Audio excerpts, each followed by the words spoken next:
अंबरनाथच्या लोकनगरी मैदानावर अनधिकृत गाळे उभारले जात असल्याची बातमी एबी फास्ट न्यूजने सोमवारी प्रसारित केली होती. मात्र दिवसभरात या गाळ्यांवर पालिकेनं कोणतीही कारवाई केली नाही.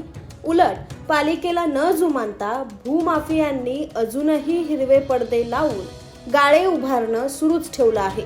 त्यामुळे या गाळ्यांवर कारवाईसाठी न धजावणारे अतिक्रमण विभाग प्रमुख नरेंद्र संखे यांचे हात कोणत्या दगडाखाली आहेत असा सवाल विचारला जातोय.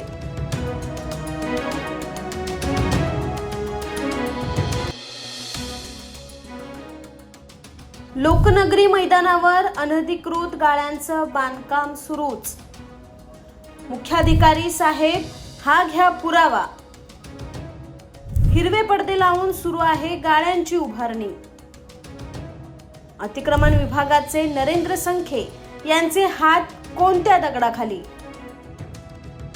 अतिक्रमण विरोधी पथकाची जबाबदारी ही शहरात अनधिकृत बांधकामं अतिक्रमण होऊ न देण्याची असते. पण अंबरनाथमध्ये मात्र अतिक्रमण विभाग अतिक्रमण होण्याची वाट पाहत असतो. अतिक्रमण झाली की प्रत्येक गाळा, प्रत्येक चाळीमागे मलिदा घ्यायचा आणि त्यांना टॅक्स लावून द्यायचा.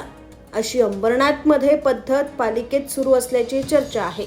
त्यामुळे अतिक्रमण विरोधी पथक हे फक्त फेरीवाल्यांवर कारवाई करण्यासाठी आहे का, असा प्रश्न उपस्थित झालाय.